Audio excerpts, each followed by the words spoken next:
Welcome to Medical Mondays. I'm Lisa Carberg with News 8. As a medical reporter, we talk about some very interesting topics. And today we're talking about organ transplantation, specifically heart transplants. And joining us now, Hartford HealthCare Dr. Dina Al-Ramini. And Doctor, you are a cardiac surgeon. And before we start talking about this, let's take a look at a story I did with you and your fellow doctor and one of your awesome patients. All the walls are moving in very nicely. These Hartford HealthCare doctors are looking at their patient's new heart beating nicely.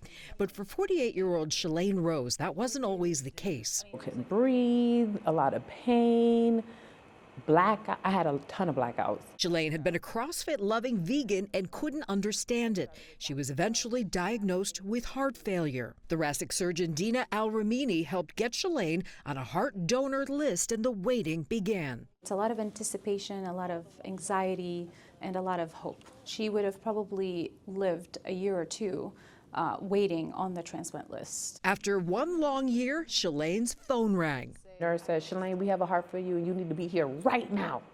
And I was like, what? I was like, oh my God, oh my God. With cardiologist Jennifer Bell, her doctors had just 6 hours to complete the heart transplant. It fit perfectly.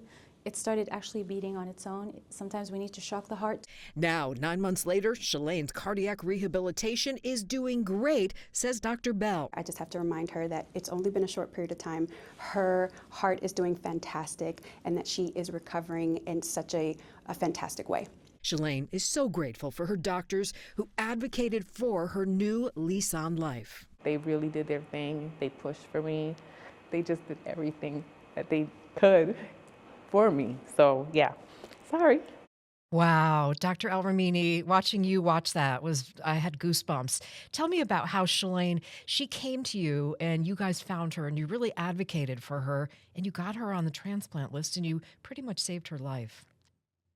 Yeah, Lisa, Shalane was in end-stage heart failure, and when we saw her, she was kind of struggling in the day-to-day activities. So we put her on the transplant list. She was listed as status 6, which is really the least urgent because she was not requiring hospitalization for medications or anything. So finding a heart for a status 6 is pretty challenging for us. Because usually patients with status 1 and status 2, they get priority in transplants. And then maybe sometimes occasionally we do status 3 and 4. Status 6, they don't get a lot of opportunities and a lot of offers. So it was great that we were able to find the perfect heart for her in no time. So since she was status 6, how was she able to find that perfect heart? Basically, Lisa, the heart transplant matching process is an art. We have to match the recipient to the donor. So basically, she's a female. We take her height and weight, and then we look at the donor's heart height and weight. And basically, we have to make sure that we don't put too big of a heart in a small chest or too small of a heart for someone that's bigger.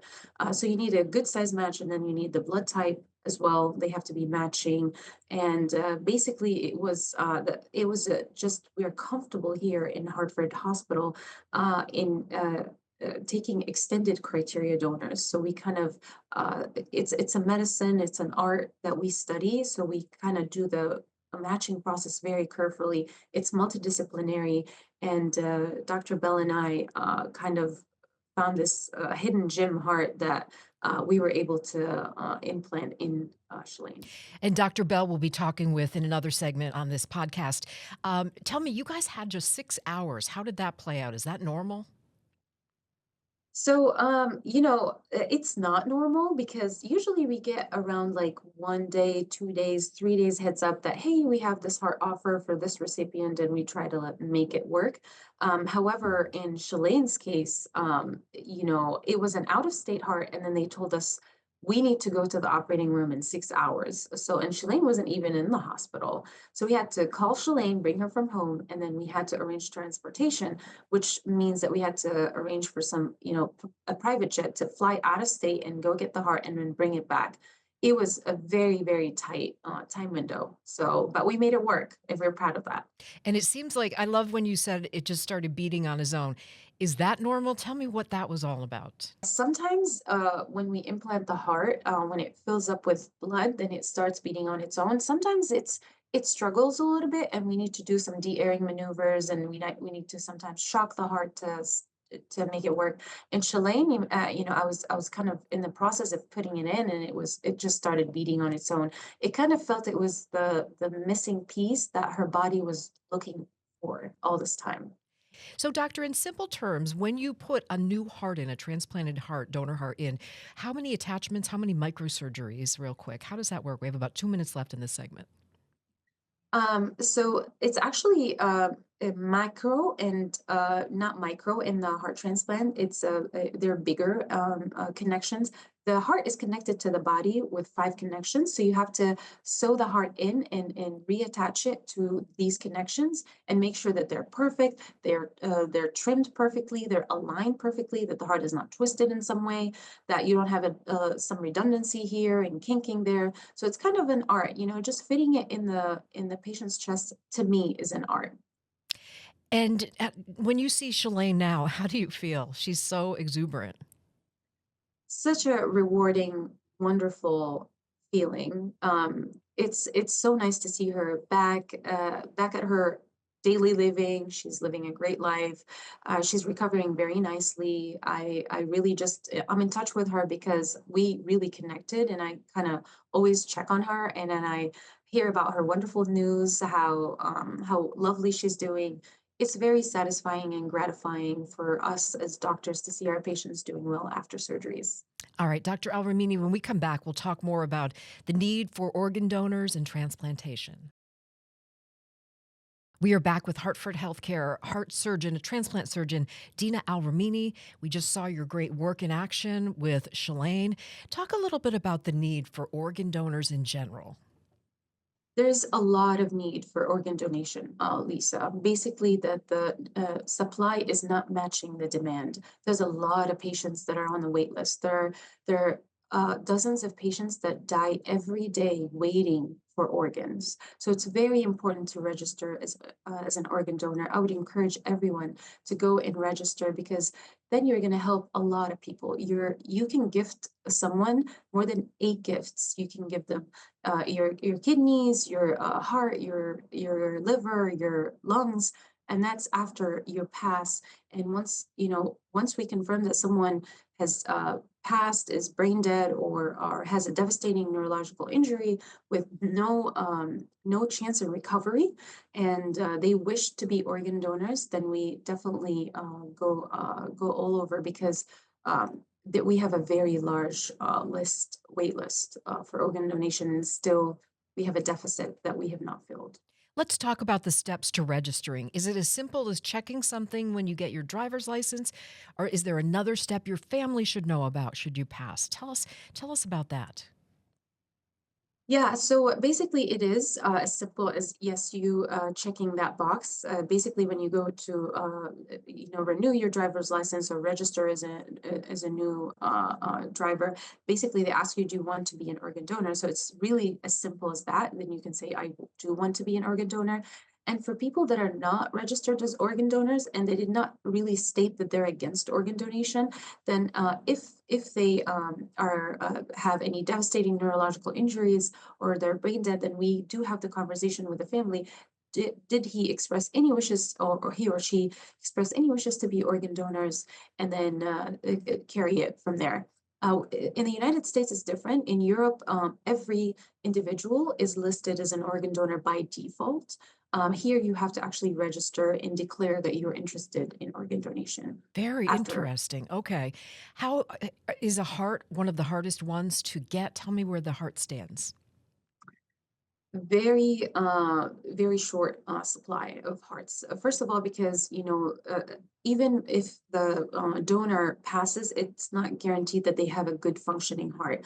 Heart disease is the main killer of in the United States. So even if the individual is registered as an organ donor, it's hard to find a good heart that is worth implanting in a different person. Doctor, let's talk about some of the science that's emerging with donors, like xenotransplantation. Where talk a little bit about that. Is there some hope in that field? Obviously we had to, as doctors, be creative because the supply is not. and in heart transplant. So we did look into, other artificial pumps, such as a total artificial heart or an LVAD, which is a left-sided ventricular pump, or now this is a evolving science, which is the xenotransplant.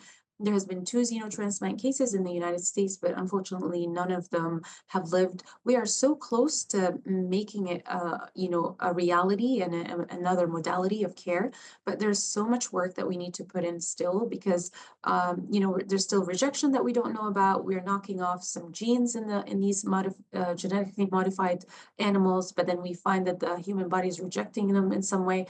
There's a lot of labs, there's a lot of farms that are invested in it. I think we're close, but we're still far. And by xeno, we should explain these are genetically modified pigs that are grown for transplantation purposes, correct? What organs are they grown for? Yeah, yeah, basically that they are genetically modified pigs, where you make them less immunogenic so that then the human would have less rejection to them. So they're still studying which genes they should knock out, and they're doing it. The two transplant cases that happened here in the US have unfortunately not survived yet. But they were interesting to watch. Just that it happened and that it did keep the people alive for a little bit. If they figure this out, this could open maybe an endless supply. I find that to be a very exciting field. And there's a lot of universities that are heavily invested in it. They have animal farms to raise these genetically modified animals. I think, yeah, if this works, it's the dream. Human to human organ donation is still superior, though, and it's the main golden standard of care for end stage heart failure. All right, let me ask you some basic questions. When you get a donor heart, how is it? Is it on ice? I've seen a kidney transplant, a six-way kidney transplant, and it was carried into the other room, and it was absolutely fascinating. How is a heart preserved or carried? How does that work? Yeah, you guessed it right. It is ice. Actually, ice remains the main modality of transportation for hearts. It's basically as simple as just an ice box. And, now there's evidence to say that the ice should not immediately touch the heart, but the heart is placed in an ice box with the water solution to protect it, cold water solution. And you have about 4 hours to transport it from one place to the other. Now there's more evolving ways. Cold storage is still the main path. Basically, that there's studies that show that it's better to preserve it at 4 Celsius to adjust the cooler setting to 4 Celsius. Now there's more studies that show that 10 Celsius is actually a better temperature to preserve the heart. And then we have another modality, which is the organ care system, where the heart is transported not in ice, but it's in a beating chamber. It's perfused with its blood, so then it's actually still beating while being transported. So we have new technologies. I find that so fascinating. Well, Dr. El Ramini, thank you so much for letting us come out, interview you and Dr. Bell, who we're talking to next, and meeting Shalane, having someone like that in your life and what you have done for her. She goes to heart walks and talks to people, and she's just a walking ambassador for everything you're doing there at Hartford HealthCare. So, Doctor, thank you very much. We appreciate it, and we hope people take away how easy it is to be an organ donor. Thank you, Doctor. My pleasure. Thank you, Lisa.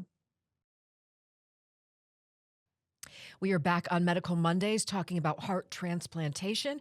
We have a heart transplant cardiologist with us, Dr. Jennifer Bell, who you saw in Shalane's story that we aired just a few minutes ago. Dr. Bell, welcome. Tell me about your role with Shalane, how she came to you. Hi, pleasure to be here. Yeah, I met Shalane. She had actually transferred her care to Hartford HealthCare from another institution, and she just didn't feel like she was heard. And so she came to our institution, and I started her care. I've been taking care of her end stage heart failure prior to her transplant and essentially getting her optimized as much as possible so that she has a quality of life with her heart failure, but also getting her to transplant. How do you treat someone who has heart failure? That's an excellent question. It really does depend on the stage of heart failure. There are various stages of heart failure. My role is usually kind of what we call stage C, stage D heart failure, which is a little bit more advanced heart failure. And there are many ways that we treat it. Obviously, we have the medical management component of it, but obviously we have other options for advanced heart failure, including an LVAD, which is a left ventricular assist device, or heart transplantation. And tell us about how you go on, you continue to treat Shalane, correct? Correct. Tell me about that. What do you monitor her a lot? How is it after someone gets a heart transplant? Shalane is only a few months out from her heart transplant, and obviously she looks fantastic. She feels fantastic, but we still have to monitor her graft, which is the donor heart. We have to make sure that it's not rejecting. We have to make sure that the health is the best that we can keep it. And so, therefore, we have frequent visits, actually, obviously, around 6 to 8 weeks. We have to see her in clinic. If there is an organ rejection, does that usually happen at a certain window or time for most people? Yes. So early on in the transplant course is when we see most of that rejection, but we consider it a stumbling block. We have all the tools and resources necessary to manage a rejection. And obviously, because we're surveilling her so quickly or so often, we're surveilling her so often, we're able to monitor her very closely and make sure that any signs of early rejection, we're able to act on it pretty quickly. That's amazing. Wow. So there are transplant drugs evolving too? Are you seeing new ones come along? Unfortunately, we still have the same immunosuppression medications that we had, 20 years ago. However, we are learning more and more about the optimal immunosuppression regimen. And so, what we are noticing is that probably less is more. So, less of the drug, the how do I want to say this? We are noticing that we may not need as many of the immunosuppression medications as we used to think we needed. And so we are able to kind of wean off of some of those medications, but we're able to do that in a more evidence based way by doing the biopsies or doing the blood work that is necessary to monitor for rejection. Wow, that's so interesting. All right, you guys had a time frame to get Shalane's heart here and put it in her. Tell me what that was like and what was your role in the operating room? Oh, thankfully, I do not have a role in the operating room. Okay. My role is actually when Dr. Al-Remini, who it was her transplant surgeon, when she gets the call that there was a potential donor, we review that donor. We make sure that it's a good match. Once we, agree that we have a good match, she just kind of takes the reins from there and ensures that that heart gets here in a good time. And then my role, it doesn't, isn't important until after she comes out of that OR. And then we're adjusting immunosuppression, making sure that she is getting the medications that she needs to help that heart get through the early phases. Well, you guys are quite a team. All right, tell me about in patients with heart failure, what percentage are waiting for an organ, a donor heart? So there, I don't have that exact percentage, but honestly, what was the question again? Sorry, let me Of see all if I can of phrase all that the question. of all the people with heart failure, are all of them waiting for a new heart or just a few of them? Can you live with heart failure or does everybody eventually need a new heart? That's an excellent question. We do our very best to make sure that our patients not only have a quality of life, but maintain their heart for as long as possible. This is where our medications and our recommendations come into play. We want to make sure that you maintain your heart for as long as possible, but with good quality of life. So, yes, it is possible to live with heart failure and have a good quality of life with this diagnosis. Unfortunately, not everyone can qualify for a heart. It oftentimes depends on many variables, including, you know, um, other organs. If there are other organ dysfunction, sometimes it also can be a situation where you make antibodies against donor hearts, and so you're not able to match. your pool of potential match donors, it kind of lessens in that situation. So yes, there's a lot of patients that may need advanced therapy, such as a heart transplantation, that are not able to be candidates. Either they age out for whatever reason, but this is why we have another option, which is the LVAD, the left ventricular assist device, which is a heart pump. And doctor, we have about 1 minute left. What would your message be to people who are not organ donors? Should they consider this? Oh, absolutely. I think that it is such a beautiful gift that you can have. It's such a legacy that you can leave behind.